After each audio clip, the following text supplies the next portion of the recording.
सियावर रामचंद्र की जय, पवन सुत हनुमान की जय, उमापति महादेव की जय, रमापति रामचंद्र की जय। जय सीताराम।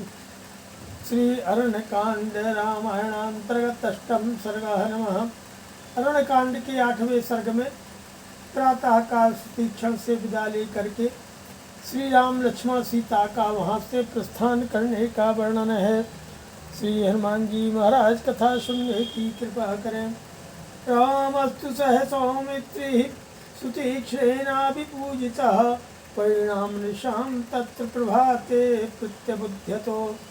सुतीक्षण के द्वारा भली भांति पूजित होकर के लक्ष्मण सहित श्री राम उनके आश्रम में ही रात बिताकर प्रातः काल जाग उठे। उत्थाय च यथा कालं राघवः सह सीतया, उपस्पृश्य सुसीतेनोत्योयेनोत्पलगन्धिना, पतत्यग्निं सुरांश्चैवुपैदेहि रामलक्ष्मणौ, काल्यं विधिवदमभ्यर्च्य तपस्वी शरणैवरे। उदयन्तं दिनकरं दृष्ट्वा विगतकल्मषाः, सुतीक्षणमभिगम्येदं लक्षणं वचनब्रुवन्। सुतीक्षण के द्वारा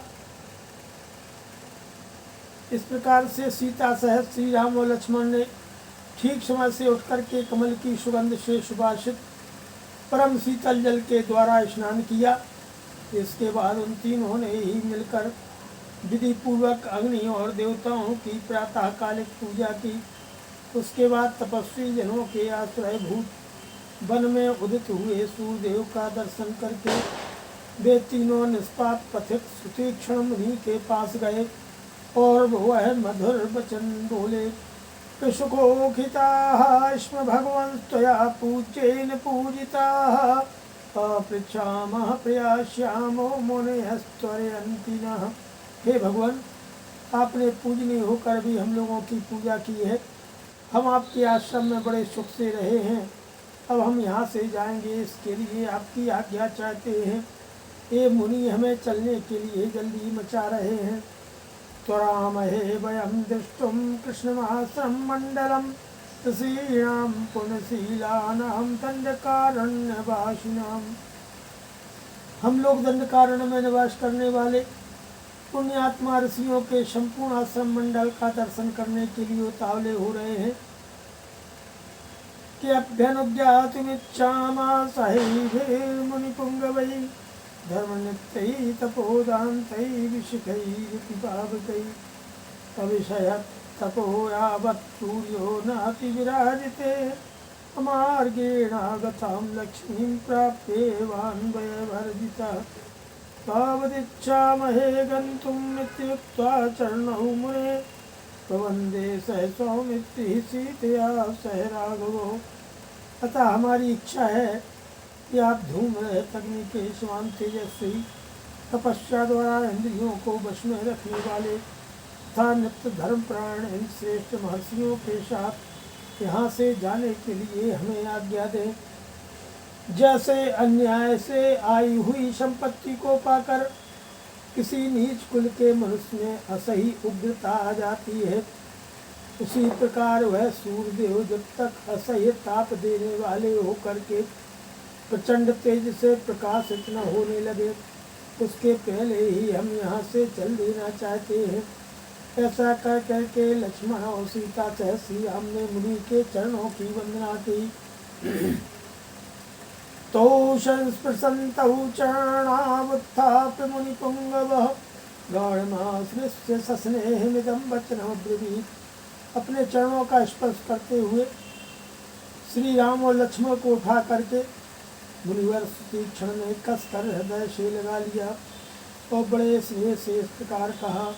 क्यारिष्टं गच्छ पंथानं राम सौमित्रनाशः, सीतया चानया सार्धं छायेवानुवृत्त्या।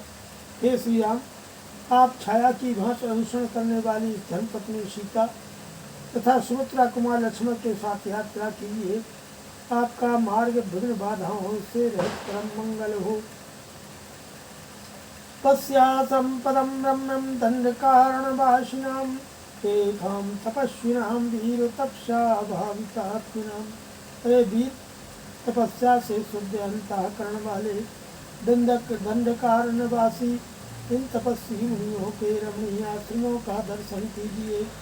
कृपया फलमूलानि पुष्पितानि वनानि च प्रशस्त मृगीभूतानि शांत पक्षिगणानि च।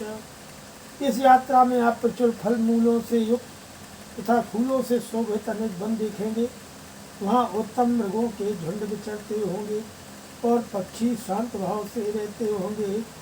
फुल पंकज खंडानि प्रसन्न सलिलानि च कारण्डौविकीनानि तटाकानि सरांसि च द्रक्ष्यसे दृष्टिरम्याणि गिरिप्रश्रवणानि च रमणीयान्यरण्यानि मयूराविरुतानि च। आपको बहुत से ऐसे तालाब और सरोवर दिखाई देंगे जिनमें प्रफुल्ल कमलों के समूह शोभा दे रहे होंगे। उनमें स्वच्छ जल भरे होंगे तथा कारंडाव आदि जल पक्षी सब ओर फैल रहे होंगे। नेत्रों को रमणीय प्रतीत होने वाले पहाड़ी झरनों और मोरों की मीठी बोली से गूंजती हुई श्रम वन स्थलियों को भी आप देखेंगे। कि गम्यतां वत्स सौमित्रे भवानपि च गच्छतु आगंतव्यं च ते दृष्ट्वा पुनरेवाश्रमं प्रति। हे श्री राम, जाइए वत्स सुमित्रा कुमार, तुम भी जाओ। दंडकारण्य के आश्रमों का दर्शन करके आप लोगों को फिर इसी आश्रम में आ जाना चाहिए। मुक्तस्तथेत्युक्त्वा काकुतस्थः सह लक्ष्मणः प्रदक्षिणं मुनिं कृत्वा प्रस्थातुमपि चक्रमे ततः सुवितरे तूरी धनुषी चायते क्षणा तदौ शीत्या तयोर्भ्रात्रो खंगौ चाभिमिलौ ततः। उनके ऐसा कहने पर लक्ष्मण सह श्री राम ने बहुत अच्छा कह करके मुनि की परिक्रमा की और वहाँ से प्रस्थान करने की तैयारी की। इसके बाद विशाल नेत्रों वाली सीता ने उन दोनों भाइयों के हाथ में दो परम सुंदर तूड़ी धनुष और चमचमाते हुए खंग प्रदान किए।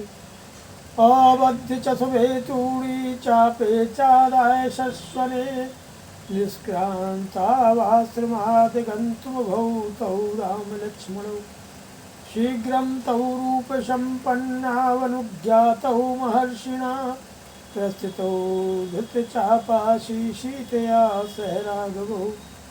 उन सुंदर तूड़ीरों को पीठ पर बांध करके टंकारते हुए धनुषों को हाथ में लेकर के वे दोनों भाई श्री राम और लक्ष्मण आश्रम से बाहर निकले। वे दोनों रघुवंशी वीर बड़े ही रूपवान थे। उन्होंने खंग और धनुष धारण करके महर्षि की आज्ञा लेकर के सीता के साथ शीघ्र ही वहाँ से प्रस्थान किया। अथ नवम सर्गा नमः। अरण्यकांड के 9वें सर्ग में सीता का श्री राम से निरपराध प्राणियों को न मारने और अहिंसा धर्म का पालन करने के लिए अनुरोध करने का वर्णन है। तो हनुमान जी इस कथा को सुनने की कृपा करें। सुतीक्ष्णेनाभ्यनुज्ञातं प्रस्थितं रघुनंदनम हृदया स्निग्धया वाचा भर्तारमिदमब्रवीत्। सुतीक्षण की आज्ञा लेकर वन की ओर प्रस्थित करते हुए अपने स्वामी रघुकुलनंदन श्री राम से सीता ने स्नेह भरी मनोहर वाणी में इस प्रकार कहा कि अधर्मं तु सुसूक्ष्मेण विधिना प्राप्यते महान् निवृत्तेन च शक्योऽयं व्यसनात् कामजादेहो। हे आर्यपुत्र, यद्यपि आप महान पुरुष हैं, फिर भी अत्यंत सूक्ष्म विधि से विचार करने पर आप अधर्म को प्राप्त हो रहे हैं। जब कामजनक व्यसन से आप सर्वथा निवृत्त हैं, तब यहाँ इस धर्म से भी बच सकते हैं। पितृण्यो व्यसनान्यत्र कामजानि भवत्यन्तो मिथ्यावाक्यं तु परमं तस्माद् गुरुतरावभौ। परताराभिगमनं विना वैरं च रौद्रता मिथ्यावाक्यं न ते भूतं न भविष्यति राघवो।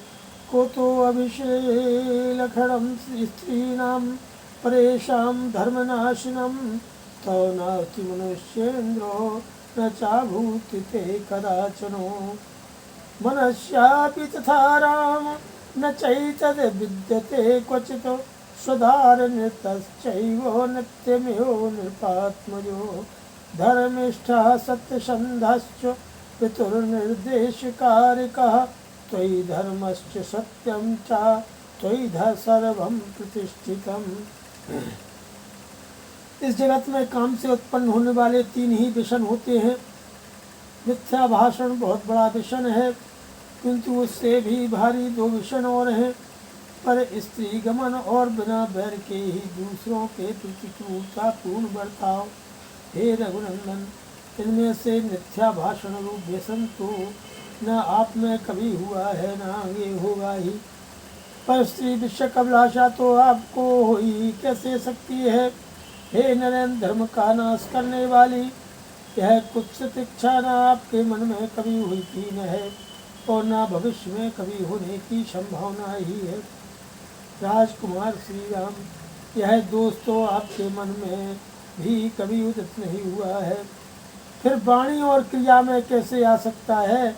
आप सदा ही अपनी धर्मपत्नी में अनुरक्त रहने वाले, धर्मनिष्ठ, सत्य प्रतिज्ञ तथा पिता की आज्ञा का पालन करने वाले हैं। आप में धर्म और सत्य दोनों की स्थिति है, आप में ही सब कुछ प्रतिष्ठित है। तच्च सर्वं महाबाहो शक्यं बोढुं जितेन्द्रियैः तौ वशेन्द्रियपत्वं च जानामि शुभदर्शनो तृतीयं यदिदं रौद्रं प्राणाविहिंसनं निर्वैरं क्रियते मोहात् तच्चिते समुपस्थितम्। हे महाबाहो, जो लोग जितेंद्रिय हैं वे सदा सत्य और धर्म को पूर्ण रूप से धारण कर सकते हैं। शुभदर्शी महापुरुष आपकी जितेंद्रियता को मैं अच्छी तरह जानती हूँ, इसीलिए मुझे विश्वास है कि आप में पूर्वोक्त दोनों दोष कदापि नहीं रह सकते। परंतु दूसरों के प्राणों की हिंसा रूप जो यह तीसरा भयंकर दोष है, उसे लोग मोहबत बिना बैर विरोध के भी किया करते हैं। वही दोष आपके सामने भी उपस्थित है। कि प्रतिज्ञातस्त्वया वीरो दंडकारण्यवासिनां ऋषीणां रक्षणार्थाय वधा संयति रक्षसां। हे वीर, आपने दंडकारण्य निवासी ऋषियों की रक्षा के लिए युद्ध में राक्षसों का वध करने की प्रतिज्ञा की है। एतन्निमित्तं च वनं दंडिका इति विश्रुतं प्रस्थितस्त्वं सह भ्रात्रा धृतबाणसराशुनः। इसी के लिए आप भाई के साथ धनुष बाण लेकर के दंडकारण के नाम से विख्यात वन की ओर प्रस्थित हुए हैं।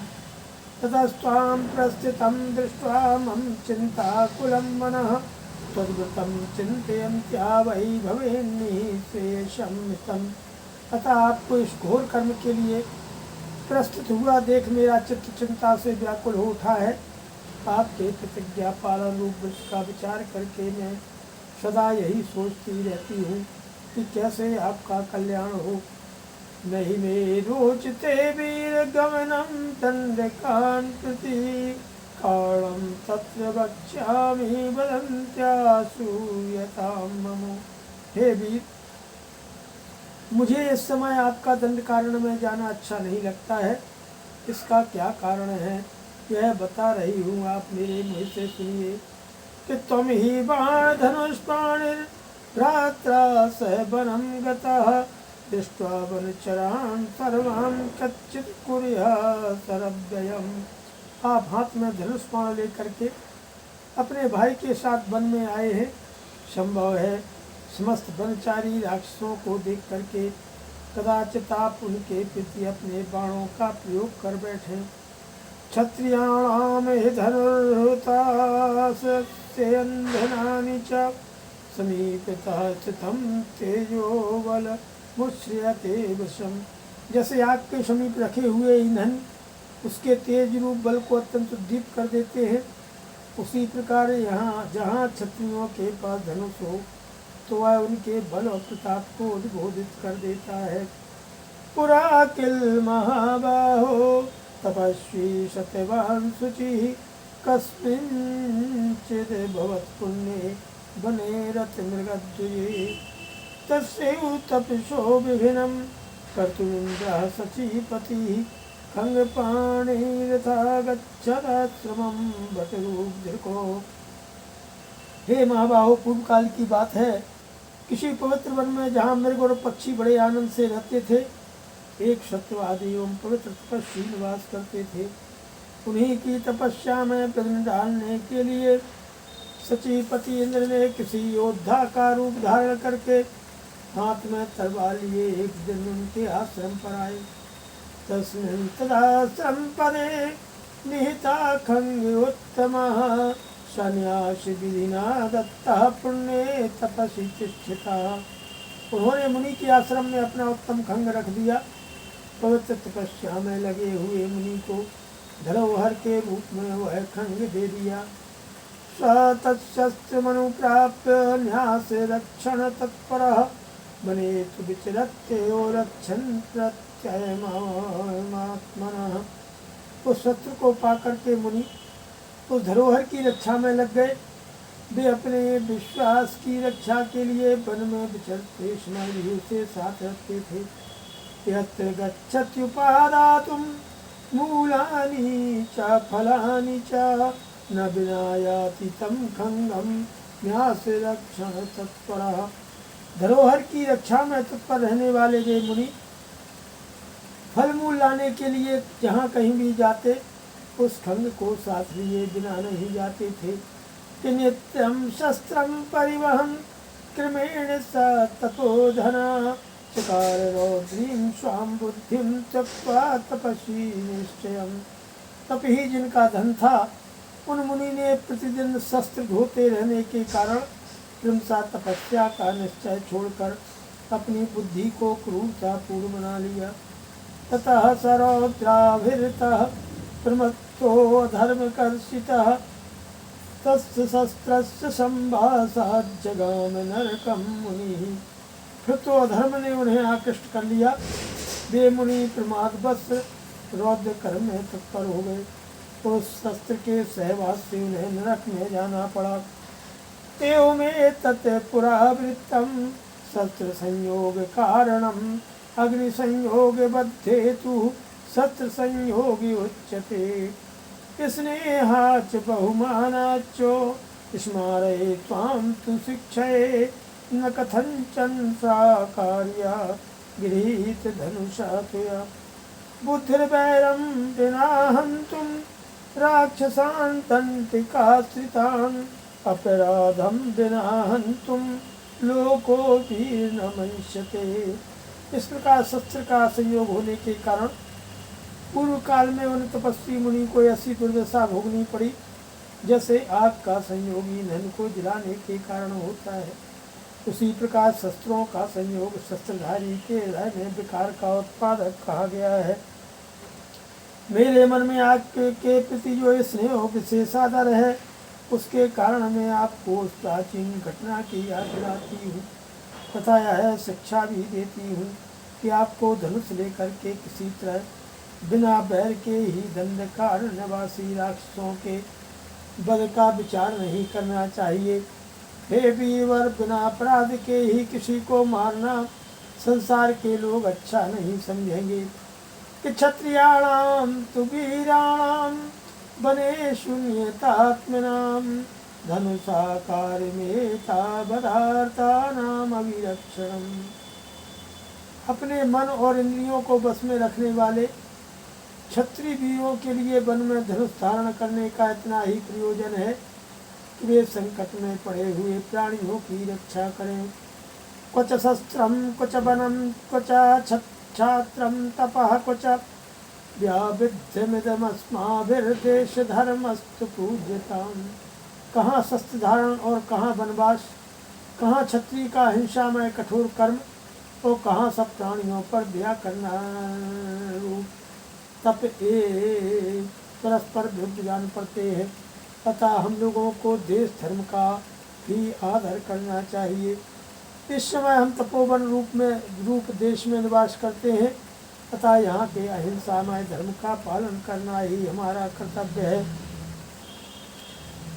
कि कर कदरीय कलुषा बुद्धिर्जायते शस्त्र सेवना पुनर्गत्वात् अयोध्यायां छत्रधर्मं चरिष्यसि अक्षया तु भवेत् प्रीतिः श्वशुरयोर्मम यदि राज्यं हि सन्न्यस्यो भवेस्त्वं मृतो मुनिः। केवल शस्त्र का सेवन करने से मनुष्य की बुद्धि कृपण पुरुषों के समान कलुषित हो जाती है। अतः आप अयोध्या में चलने पर ही पुनः छात्र धर्म का अनुष्ठान कीजिएगा। राज त्याग कर वन में आ जाने पर यदि आप मुनि वृत्ति से ही रहें तो इससे मेरी सास और ससुर को अक्षय प्रसन्नता होगी। धर्मादर्थ प्रभवति धर्मात् प्रभवते सुखम धर्मेण लभते सर्वं धर्मसारमिदं जगतो। धर्म से अर्थ प्राप्त होता है, धर्म से सुख का उदय होता है और धर्म से ही मनुष्य सब कुछ पा लेता है। संसार में धर्म ही सार है। आत्मानं नियमैस्तैस्तैः कर्षयित्वा प्रयत्नतः प्राप्तैर्नुपणैः धर्मो न सुखाल्लभते सुखम। चतुर मनुष्य भिन्न भिन्न बाण प्रस्थोचित नियमों के द्वारा अपने शरीर को छीन करके यत्न पूर्वक धर्म का संपादन करते हैं, क्योंकि सुखदायक साधन से सुख के हेतु धर्म की प्राप्ति नहीं होती है। नित्यं शुचिमति सौम्यचार धर्मं तपोवने सर्वं तो विदितं तुभ्यं त्रैलोक्यामपि तत्त्वतः। हे सौम्य, प्रतिदिन शुद्ध चित्त होकर तपोवन में धर्म का अनुष्ठान कीजिए। त्रिलोकी में जो कुछ भी है आपको तो वह सब कुछ यथार्थ रूप से विदित ही है। स्त्री चापलादे तव दुबाहितं में धर्मं च वक्तुं तव कः समर्थः विचारि बुद्ध्या तु सहानुजेनो यद् रोचते तत् कुरु माचिरेणो। मैंने नारी जाति की स्वाभाविक चपलता के कारण ही आपकी सेवा में ये बातें निवेदन कर दी हैं। वास्तव में आपको धर्म का उपदेश करने में कौन समर्थ है। आप इस विषय में अपने छोटे भाई के साथ बुद्धिपूर्वक विचार कर लें, फिर आपको जो ठीक जचे उसे ही शीघ्रतापूर्वक करें। श्रीमद् रामायण वाल्मीकि आदि काव्य कांडे नवम सर्गा नमः। सियावर रामचंद्र की जय, पवन सुत हनुमान की जय, उमापति महादेव की जय। जय सीताराम।